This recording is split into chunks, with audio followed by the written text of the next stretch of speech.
Yung pang-10, forgive yourself and forgive your parents. Parang narinig ko to from Tony Gonzaga, patawarin mo yung mga magulang mo kasi during the time na inaalagaan ka nila, they are also growing up. Nagmamature din sila bilang magulang. Forgive your parents. Kung merong mga sitwasyon na hindi nila maibigay sa inyo, forgive your parents kung hindi nila mabigay yung luho natin. Forgive your parents kapag minsan na-feel mo na kinokontrol nila yung gusto mong gawin. Forgive your parents kapag sobra na yung pressure na natatanggap mo from them. Forgive them. Bakit kayo umiiyak? Forgive your parents kasi habang lumalaki tayo, tumatanda din pala sila. I want to forgive my parents.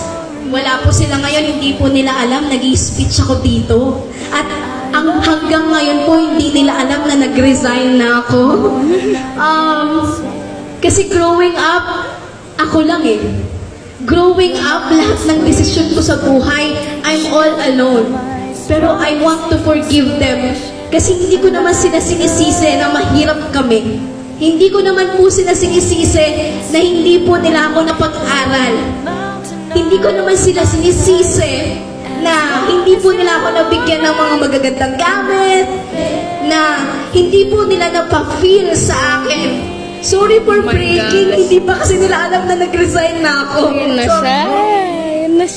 Forgive them.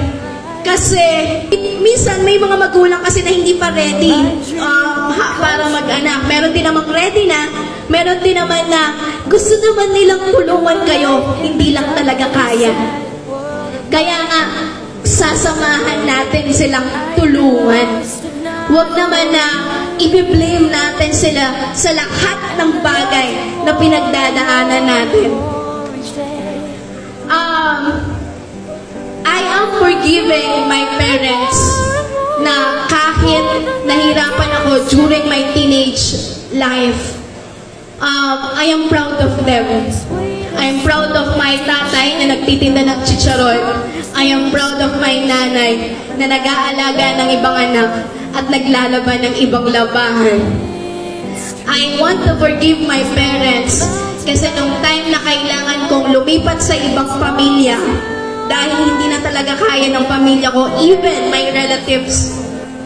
Kasi kung hindi ko sila patatawarin, baka hindi ako makapag-move forward.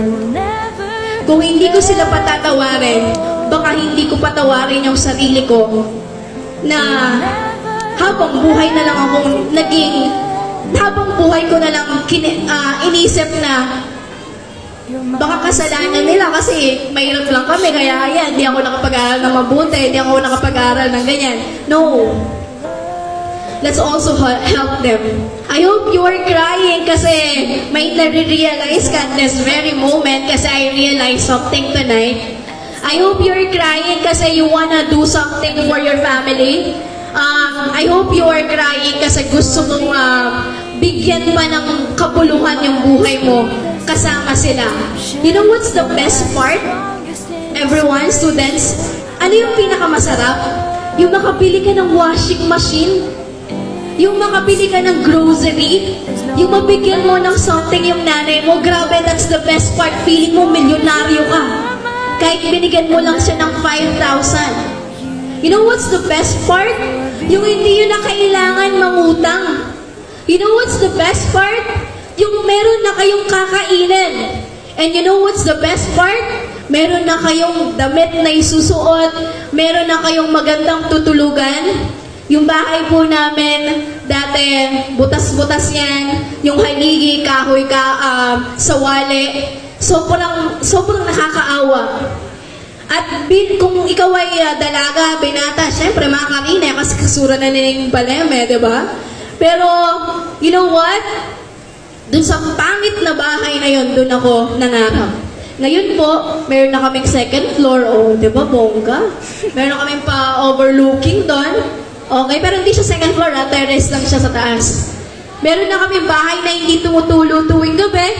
Meron na kaming bahay na makakatulog na kami ng maayos.